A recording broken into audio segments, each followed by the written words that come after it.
जय श्री श्याम प्रेमियों, सभी को जय श्री श्याम। तो मैं अपने वीडियो में आप सबके लिए एक नई कहानी लेके आया हूँ। रेखा गुप्ता जी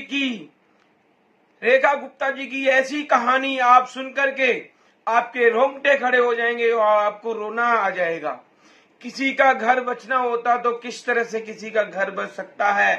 अगर घर बसते बसते किसी का घर टूट जाए तो श्याम बाबा उसका टूटने नहीं देते। बाबा श्याम के दरबार में अगर आप जाते हैं, श्रद्धा भाव से अर्जी लगाते हैं और श्रद्धा भाव से अगर आप बाबा श्याम से विनती करते हैं, बाबा श्याम सारी ही अरदास सुनते हैं साक्षात रूप में और आपकी सारी मनोकामना भी पूर्ण होती है। इसी के साथ मैं बताना चाहूंगा कि 10 दिन से मैंने कोई वीडियो अपलोड नहीं किया। मेरी तबीयत बहुत ज्यादा खराब थी, मेरा निमोनिया बहुत बिगड़ गया था, गले में खराश, गला पूरा खत्म हो गया था, आवाज बिल्कुल भी नहीं आ रही थी और बुखार बहुत तेज स्पीड में बुखार चढ़ रहा था। बुखार जब तेज होता है आंखें बंद हो जाती हैं और पट्टी लगाते हैं तो ठंड भी लगती है। इसलिए मैं वीडियो नहीं बना सका क्योंकि गला मेरा बहुत खराब था। सारे चेकअप वेकअप कंप्लीट कराने के बाद में आज थोड़ा गला भी ठीक है। दवाइयों का डोज भी डॉक्टर साहब ने बढ़ाया है, तो इसलिए फिर मैंने सोचा अपने काम को तो करना चाहिए, कर्तव्य को नहीं छोड़ना चाहिए। अगर आपने कर्तव्य एक निष्ठा पक्का दृढ़ कर लिया कि बस जो मुझे काम करना वो करना है, वो नहीं छोड़ना। लेकिन मेरा जो ये वीडियो बनाने का काम था वो तो गले से ही होता, शरीर से तो होता नहीं है। अब गला ही नहीं काम कर रहा था, बिल्कुल फेफड़े बिल्कुल जाम हो गए थे, बलगम इतना ज्यादा हो गया, खांसी इतनी ज्यादा होगी, मैं कैसे आप सबको वीडियो बना पाता। मैं आप सबके लिए वीडियो शेयर नहीं कर पाया। आप सबके बहुत सारे कमेंट आए हैं, बहुत सारे मैसेजेस आए हैं हमारे साथ, हमारे श्याम प्रेमियों के, मेरे यूट्यूब भाइयों के, बहनों के, माताओं के बहुत सारे कमेंट। मैं आपको बताऊं कि सर आपके कोई वीडियो नहीं आ रहे हैं, तो मैंने उनको बताया 10 दिन से मैं बहुत डिस्टर्ब चल रहा हूं और जो हमारे छोटे छोटे बच्चे हैं उनको भी बहुत ज्यादा निमोनिया बिगड़ गया, उस एडमिट भी रख के आए हैं चाचा नेहरू हॉस्पिटल में। उनको 1 दिन 2 दिन करके एडमिट करके नेबुलाइजर लगाया और दवाइयां चढ़ाई हैं। उनको भी इन्फेक्शन बहुत हो गया, कभी पेट में दर्द, कभी कहीं दर्द, कभी कहीं दर्द, ऐसे करके हम ना हफ्ता 10 दिन बहुत डिस्टर्ब हुए। ये मौसम चेंजिंग, आप सबको एक बार्गेनिंग देते हैं, आप सब भी घर में गर्म पानी पिए, उबला हुआ पानी बच्चों को भी पिलाएं क्योंकि बच्चे पीते नहीं है। और हमारे जो माताएं बहनें हैं वो ध्यान दें इस बात को कि बच्चों को गर्म पानी पिलाएं और बच्चों का प्रॉपर ध्यान दें। खाने पीने की पूरी उनकी काउंसलिंग करें, बच्चे क्या खा रहे हैं, किस टाइम क्या देना, किस टाइम क्या नहीं देना। अगर बच्चे ज्यादा परेशान करते हैं सारी डाइट को लिख के रखें, किस टाइम क्या, टाइमली बच्चों को देने से ही बच्चों में ग्रोथ आएगी और बच्चों का स्वास्थ्य भी ठीक होगा और बीमारी भी दूर भागेगी। बीमारी से लड़ने के लिए बच्चों के अंदर पावर भी आएगी, एनर्जी भी आएगी। तो श्याम प्रेमियों, मैं कहने वाला हूं, आपको बताने वाला हूं कि एक हमारे रेखा गुप्ता जी हैं, बिहार की रहने वाली, उनकी कहानी मैं लेकर आया हूं।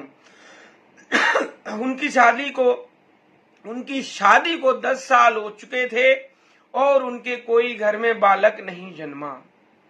यहाँ तक कि उनके सास ससुर भी उनको ताने मारा करें। उनका पति जॉब पे जाता था और रेखा जी भी जॉब पे जाया करती थी किसी कंपनी में। उनका पति भी प्राइवेट कंपनी में जॉब किया करते थे। लेकिन जब वो घर पे वापस आते थे सास ससुर उनको उल्टे सीधे ताने मारते थे, ननद भी उल्टे सीधे ताने मारते थे।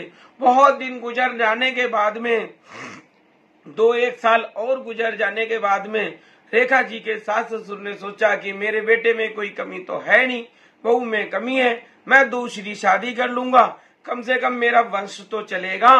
बस इस चक्कर में वो इस तरह की बातें करें। अब रेखा जी सोचे कि एक घर में एक छत के नीचे कैसे रहेंगे हम सौतन के साथ में, हमारी कैसे पटरी खाएगी और मेरा आगे जीवन कैसा होगा। मैं अपने बाप की इकलौती बेटी, लाड़ लड़ती, अब मेरे साथ में ये ऐसे हो जाएगा तो मैं कैसे सौतन के साथ रहूंगी और कैसे मेरा गुजारा होगा। वो बहुत चिंता करती थी। तभी उन्होंने घर में अपने कंपनी में एक आंटी काम करती थी, आंटी से पूछा और आंटी को बताया। आंटी ने उसी टाइम बताया कि मेरे भी समस्या थी घर में। आंटी की बिटिया की शादी नहीं हो रही थी, वो 30 साल की हो रही थी। घर बैठे बैठे आंटी ने बाबा श्याम के दरबार में अरदास लगाई और बाबा श्याम का नाम जप करती थी। उनकी बेटी की शादी हो गई और बेटी का घर परिवार खुशहाल से है।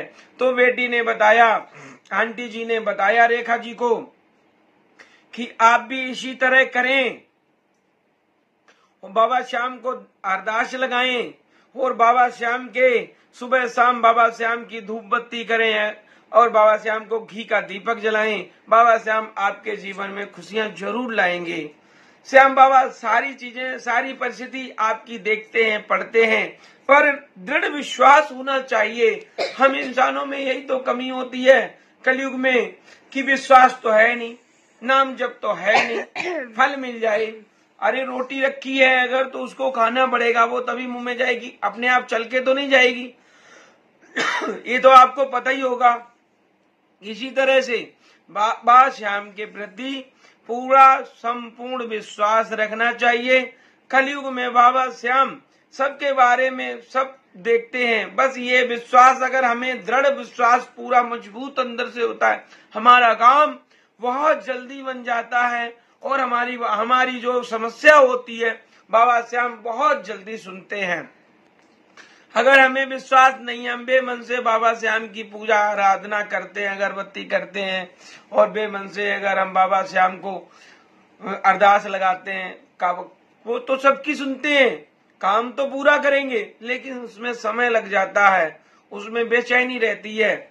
इसी तरह से हमारे ये लगातार करती रही, बाबा श्याम को अरदास लगाते रहे, बाबा श्याम की घर में तस्वीर रख ली इन्होंने, पूजा पाठ करते रहे। 6-8 महीने के भी 8 महीने बीत जाने के बाद में इनको कुछ समय के बाद पता चलता है रेखा जी को कि मैं तो गर्भवती हो गई हूँ। अब इन्होंने अपने सास ससुर को बताया तो मानो घर तो स्वर्ग बन जाता है, घर का सारा कलेश कलह बंद हो जाती है, घर एकदम सुकून हो जाती है घर में। उनका जो पति होता है वो भी रेखा जी को उन प्यार डबल कर देता है, प्यार डबल से ज्यादा हो जाता है और रेखा जी को ड्यूटी भी बंद करा देता है। रेखा जी घर में रहने लगती हैं। रेखा जी की सास भी अपनी बहू को बहुत प्यार करती हैं और उनकी दवाई से लेके हर चीज की पूरा ध्यान रखा जाता है। फिर रेखा जी कहती हैं कि बाबा श्याम की सारी कृपा से ये मेरा सारी स्थिति घर की बदल गई और मुझे आज मेरे ससुराल वालों ने इतनी इज्जत भी देने लगे हैं और इतना हमें प्यार भी करते हैं। मेरा इसी टाइम थोड़ा थोड़ा टाइम उनका बीतता गया। थोड़ा थोड़ा टाइम बीतने के बाद में 9 महीने के बाद उनके घर में एक बालक ने जन्म लिया। सुंदर बालक ने जब जन्म लिया तो उनके घर में किलकोरियां जब आती हैं तो खुशियां आती हैं तो सभी को अच्छा लगता है। इसी तरह से जब उनके घर में सारी खुशियां आ जाती हैं, सारा घर खुश हो जाता है, तो बाबा श्याम से अगर आप अरदास लगाते हैं आपके घर में खुशियां भी आती हैं, आपके घर की सारी समस्याएं टल जाती हैं, दूर भग जाती हैं और आपके काम भी बनते हैं। बस क्या रखना पड़ेगा वो मैं आपको पहले भी वीडियो में बताया हूं, अब भी बता रहा हूं। विश्वास, मन, क्रम, वचन, ये 3 चीजों का ध्यान रखना पड़ेगा। मन आपको स्थिर रखना होगा, क्रम मतलब कर्म, कर्म रेगुलर करना होगा। अगर आपको बुखार है तो भाई आपको ही खानी पड़ेगी। इसी तरह से कर्म आपको ही करना पड़ेगा, दूसरे के करने से नहीं होगा। बाबा को भोग आपको ही लगाना पड़ेगा, बाबा तब फल आपको देंगे। इसी तरह से विश्वास आपको ही रखना पड़ेगा, आपका मन तभी अच्छा होगा और आपका विश्वास अच्छा होगा, अच्छा चलता रहेगा।